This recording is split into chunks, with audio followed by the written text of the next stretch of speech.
Welcome టీ షాట్. మనం ఇండియన్ ఎకానమీలో భాగంగా పారిశ్రామిక రంగంలో నవరత్నాలు అనే టాపిక్లోకి వచ్చినాం. వాస్తవానికి 1997వ సంవత్సరంలో ప్రభుత్వ రంగ సంస్థలను లాభాల బాటలో తీసుకుపోవడానికి, ప్రభుత్వ రంగ సంస్థలను ఎంకరేజ్ చేసే ఉద్దేశంతో భారత ప్రభుత్వం 1997లో నవరత్నం అనే స్టేటస్ను సృష్టించడం జరిగింది. అంటే 1997లో 9 ప్రభుత్వ రంగ సంస్థలకు నవరత్నం హోదా ఇవ్వటం జరిగింది. మరి 9 ప్రభుత్వ రంగ సంస్థలకు నవరత్న హోదా ఇచ్చారు కాబట్టి మరి నవరత్నము అనే అక్కడ పేరు పెట్టడం జరిగింది, 9 పొందినవి కాబట్టి. మరి ఇప్పుడు ప్రస్తుతం మనం నవరత్నాలను తీసుకుంటే, ప్రస్తుతం నవరత్న కంపెనీలను మనం స్టడీ చేస్తే, మనం జనరల్గా ఒకసారి అధ్యయనం చేస్తే మనకు 25 నవరత్న కంపెనీలు, మనకు ప్రజెంటు 25 నవరత్న కంపెనీలు ఉన్నాయి. అంటే ప్రజెంట్ మన దేశంలో 25 నవరత్నాలు ఉన్నాయంటే, హాల్ ఒకటి Navratna company, 2 BEL Navratna company, IRCON Navratna company, NMDC అంటే ఇక్కడ మనం జనరల్గా తీసుకుంటే national mineral development corporation, SCI shipping corporation of India ఉంది, ఆర్ఐటిఈసి ఉంది, ఇది నవరత్న కంపెనీ.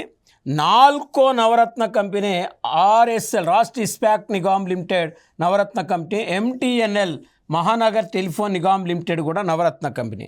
మరి నైవేలి లిగ్నైట్ కూడా నవరత్న కంపెనీగా మనం చెప్పుకోవచ్చు.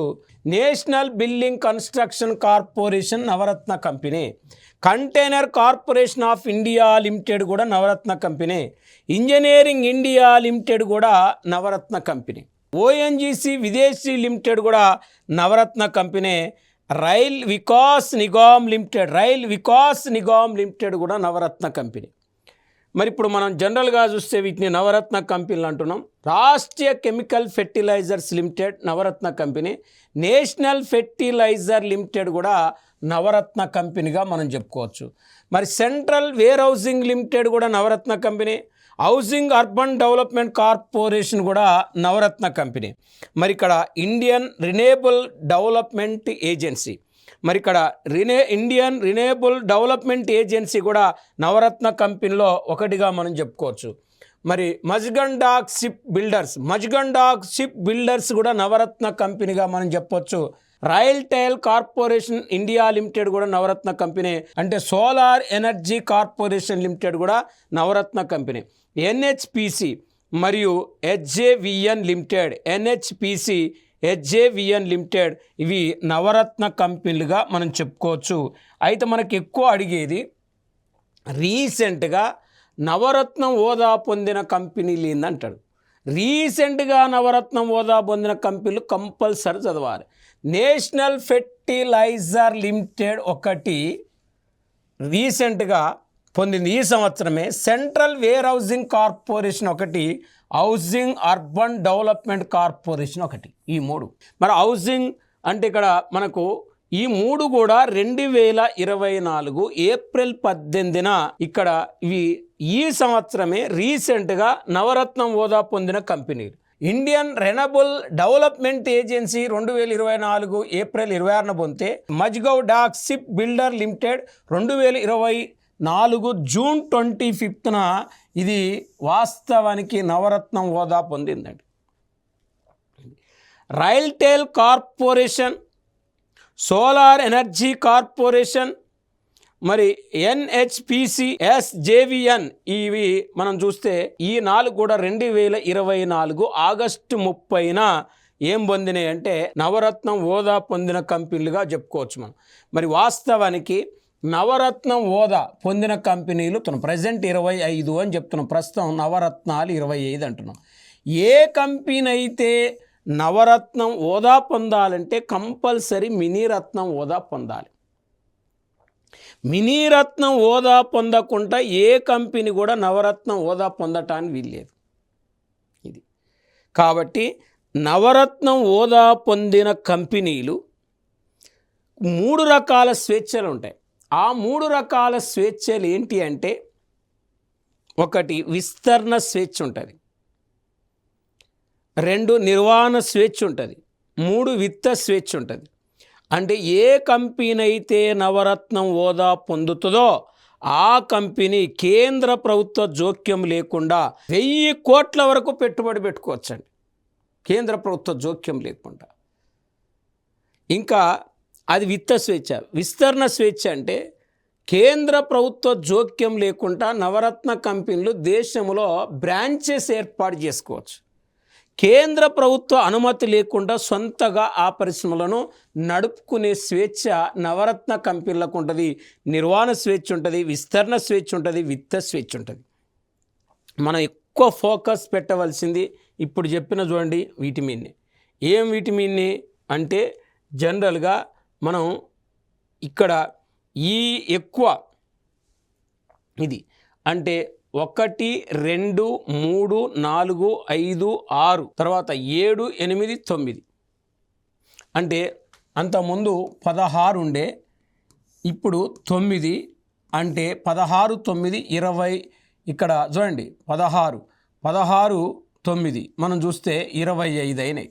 25 అంటే ఇక్కడ ఈ 1, 2, 3 అంటే national fertiliser limited, central warehousing corporation, housing urban development corporation, ఈ 3 కూడా 1, 2, 3 3 కూడా 2024 ఏప్రిల్ 18న పొందినాయి కాబట్టి ఇవి ఎక్కువ గుర్తుపెట్టుకోవాలి.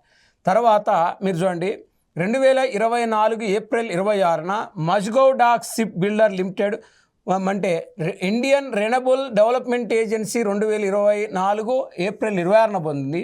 మజ్గౌ dock ship builder limited 2024 June 25న పొందింది కాబట్టి ఇది గుర్తుపెట్టుకోవాలి. ఈ 4 ఒకే రోజు పొందినాయి. 2024 ఆగస్టు 30న RailTel corporation, solar energy corporation, NHPC, SJVS, JVN ఈ 4 పొందినాయి కాబట్టి 4 మీద మనం ఎక్కువ ఫోకస్ చేయాలి, 4 ఎక్కువ గుర్తుపెట్టుకోవాలి. ఇవి ఎక్కువ అడగటానికి అవకాశం ఉంటుంది. మరి ఇప్పుడు మహారత్న కంపెనీలు ప్రస్తుతం మన దేశంలో 13 మహారత్న కంపెనీలు ఉన్నాయండి. మహారత్నం అనే స్టేటస్ను 2010 మే 19న ఇక్కడ సృష్టించినది మహారత్నం అనే హోదాను. మరి వాస్తవానికి ఇక్కడ ఆనాడు 2010 మే 19న SAIL steel authority of India limited ఇది మహారత్నం హోదా పొందింది. NTPC national thermal power corporation ఇక్కడ మహారత్నం హోదా పొందింది. మరి ONGC oil and natural gas corporation మహారత్నం హోదా పొందింది.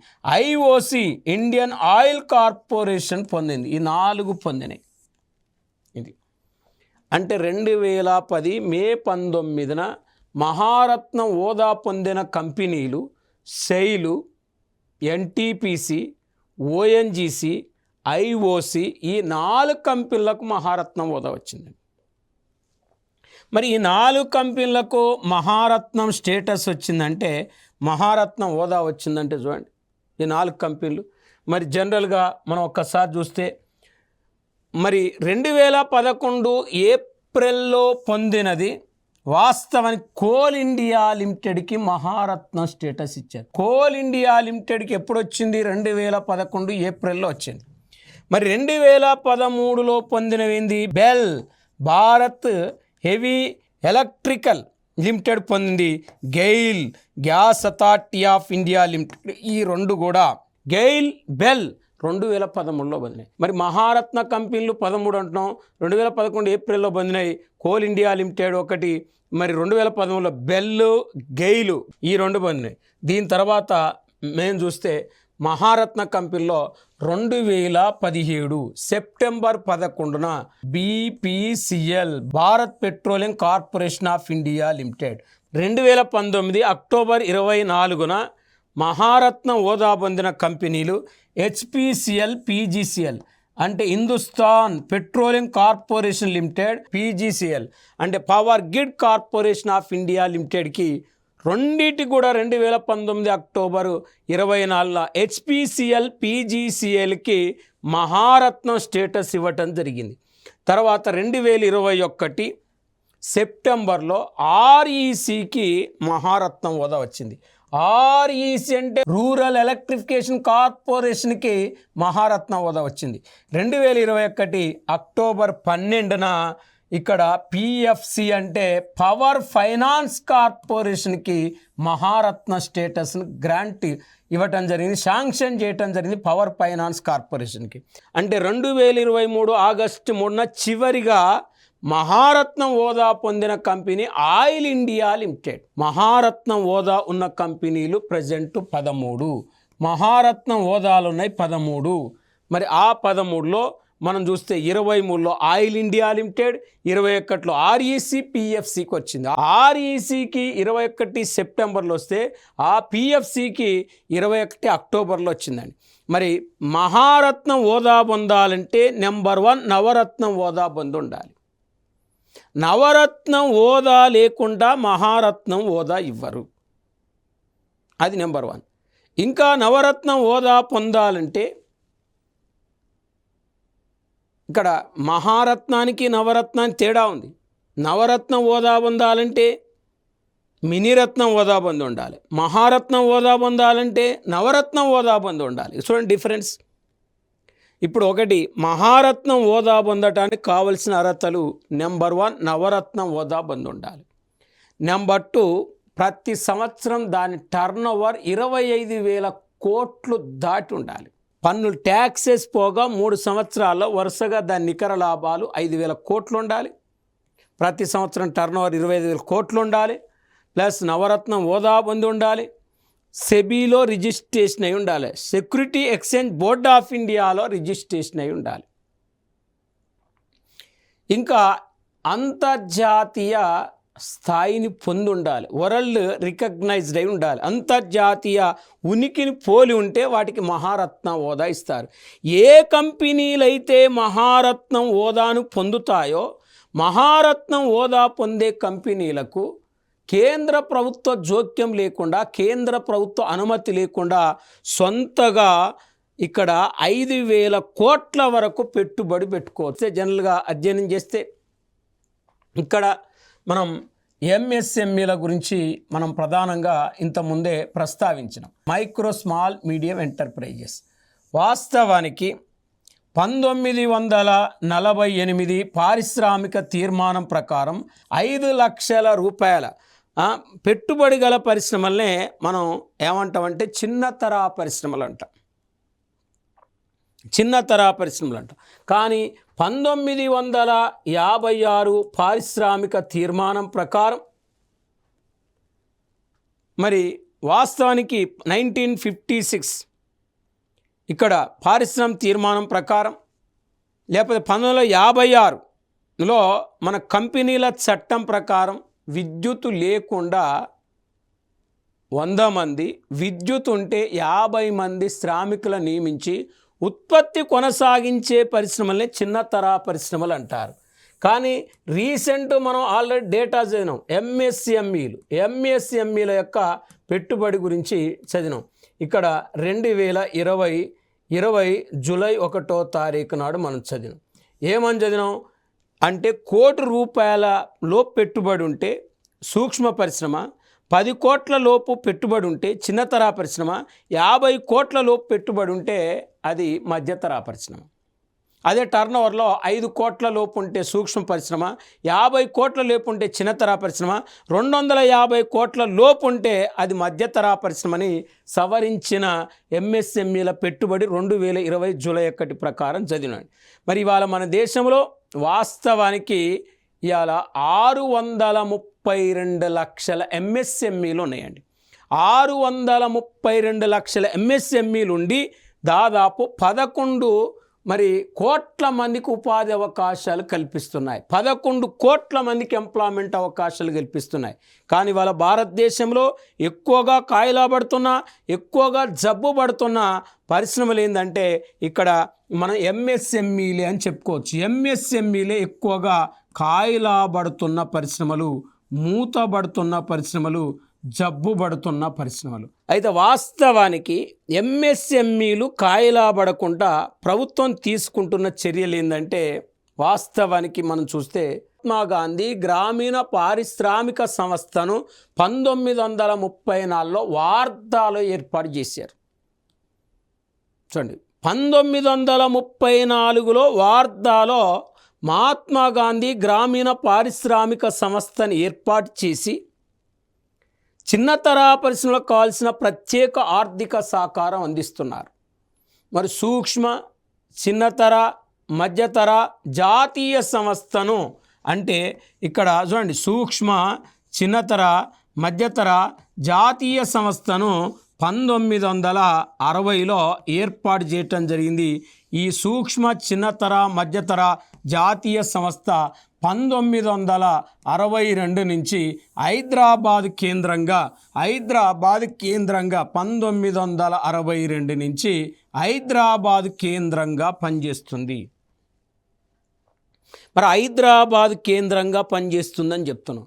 అంతేకాకుండా ఎంఎస్ఎంఈలకు, సూక్ష్మ, చిన్నతర, మధ్యతర పరిశ్రమలకు ప్రత్యేకంగా ఆర్థిక సహకారాన్ని అందించడానికి 1978వ సంవత్సరంలో డిఐసిలను అంటే ఏర్పాటు చేయటం జరిగింది. డిస్ట్రిక్ట్ ఇండస్ట్రియల్ సెంటర్, జిల్లా పారిశ్రామిక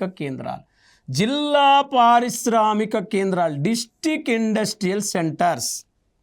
ఇది అంటే జిల్లా పారిశ్రామిక కేంద్రాలను 1978లో ఏర్పాటు చేయటం జరిగింది, లాంచ్ చేయటం జరిగింది.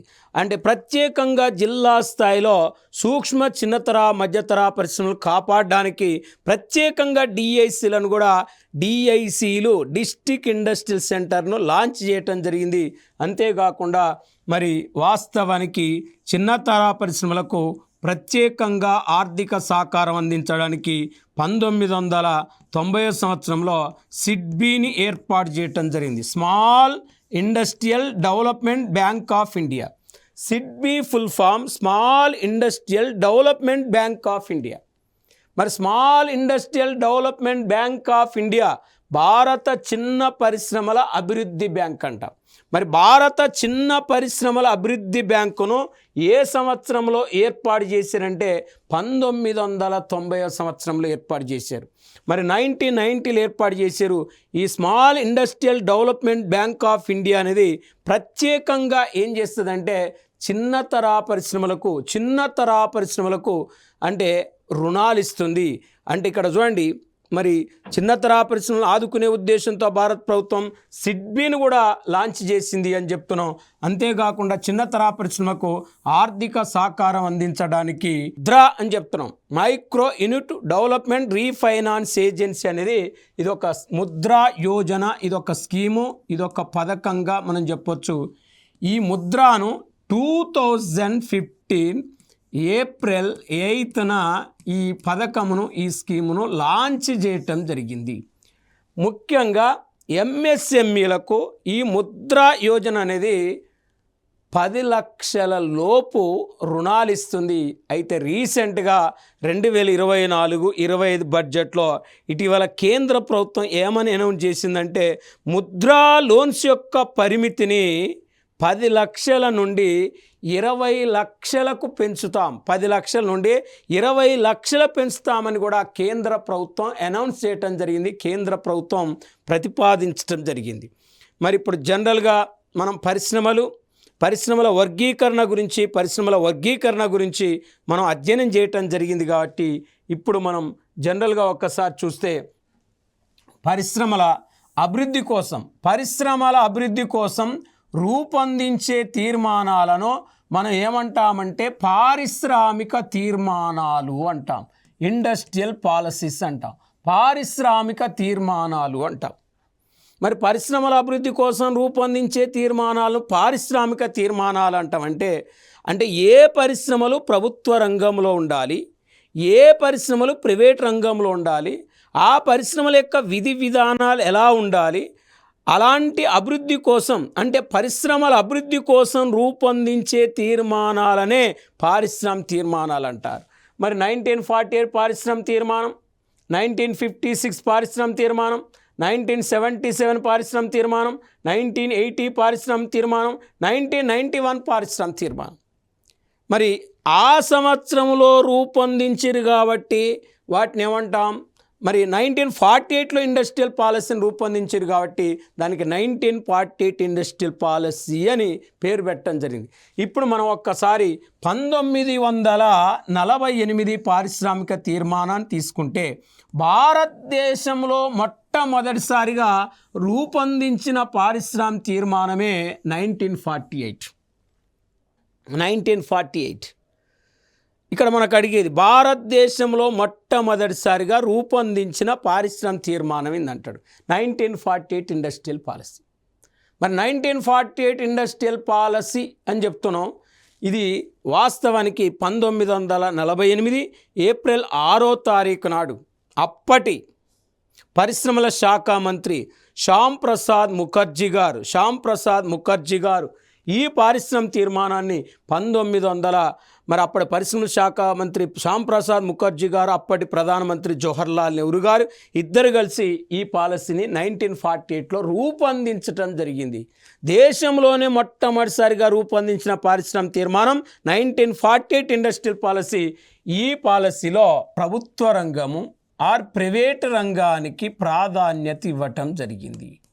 ఇది మరి ప్రభుత్వ ప్రైవేట్ రంగాలకు ప్రాధాన్యత ఇచ్చిన పారిశ్రామిక తీర్మానమే 1948 ఇండస్ట్రియల్ పాలసీ అని చెప్తున్నాం.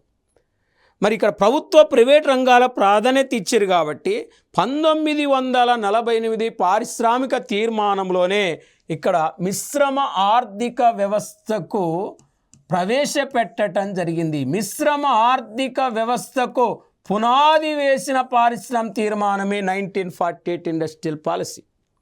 అంటే మనకు అడుగుతాడు, ఎలా అడుగుతాడు, ఏ పారిశ్రామిక తీర్మానంలో మిశ్రమ ఆర్థిక వ్యవస్థను ప్రవేశపెట్టడం జరిగింది అంటాడు.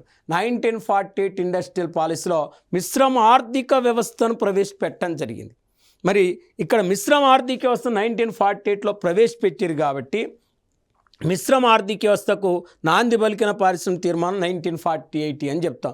మన దేశంలో భారతదేశంలో మిశ్రమ ఆర్థిక వ్యవస్థను ప్రవేశపెట్టింది జవహర్లాల్ నెహ్రూ. మిశ్రమ ఆర్థిక వ్యవస్థ అనగా ప్రభుత్వ ప్రైవేట్ రంగాలు కలిసి పనిచేసే ఆర్థిక వ్యవస్థనే మిశ్రమ ఆర్థిక వ్యవస్థ అంటారు. మరి 1948 ఇండస్ట్రియల్ పాలసీలో పరిశ్రమలను 4 రకాలుగా వర్గీకరించడం జరిగింది. 4 రకాలు. ఒకటి ప్రభుత్వ ఏకస్వామ్య పరిశ్రమలు, 2 మిశ్రమ రంగ పరిశ్రమలు, 3 ప్రభుత్వ నియంత్రణలో ఉండే పరిశ్రమలు, 4 ప్రైవేట్ రంగ పరిశ్రమలు. ఇలా పరిశ్రమలో 4 రకాలుగా వర్గీకరించిన పారిశ్రామిక తీర్మానం 1948 ఇండస్ట్రియల్ పాలసీ అయితే 1956 ఇండస్ట్రియల్ పాలసీ చూస్తే సామ్యవాద రీతి సమాజ స్థాపన ధ్యేయంగా రూపొందించబడిన పారిశ్రామిక తీర్మానమే 1956 ఇండస్ట్రియల్ పాలసీ.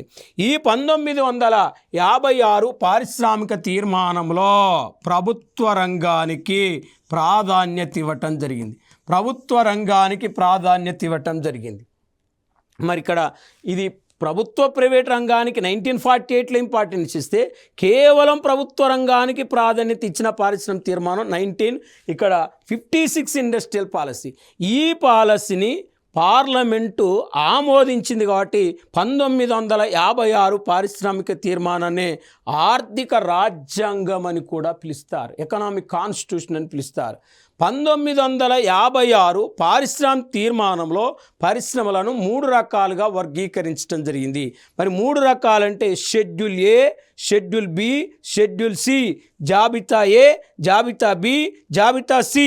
మరి ఇక్కడ వాస్తవానికి జాబితా ఏలో 17 పరిశ్రమలు, జాబితా బిలో 12 పరిశ్రమలు, జాబితా ఏ, జాబితా బి, జాబితా ఏ 17 పరిశ్రమలు, జాబితా బి 12 పరిశ్రమలు, జాబితా సి మిగతా ఈ 17, 12 పోగా మిగతా పరిశ్రమలు జాబితా సి కేటాయించడం జరిగింది. అంటే జాబితా ఏలో ప్రభుత్వ రంగ పరిశ్రమలు చేర్చారు, మొత్తానికి 17 రకాల పరిశ్రమలు చేర్చారు. జాబితా బిలో ప్రభుత్వ యజమాయిషులు ఉండే పరిశ్రమలు చేర్చారు, మొత్తం 12 రకాల పరిశ్రమలు చేర్చారు. జాబితా సిలో ప్రైవేట్ రంగ పరిశ్రమలు చేర్చడం జరిగింది.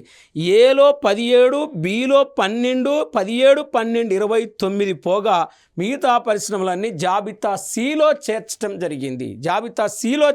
జరిగింది. కాబట్టి ఇలా పరిశ్రమలను 3 రకాలుగా వర్గీకరించిన పారిశ్రామిక తీర్మానం 1956 ఇండస్ట్రియల్ పాలసీ. ఇప్పుడు మనం 1948, 1956 పారిశ్రామిక తీర్మానం గురించి నేర్చుకున్నాం.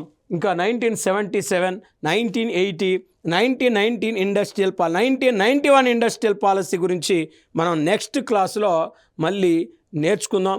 మరి ఇక్కడి వరకు మనకు కంప్లీట్ అయింది. మిగతా పారిశ్రామిక తీర్మానాలు మనం కంటిన్యూషన్గా నెక్స్ట్ క్లాస్లో నేర్చుకున్నాం. మళ్ళీ నెక్స్ట్ క్లాస్లో కలుసుకుందాం.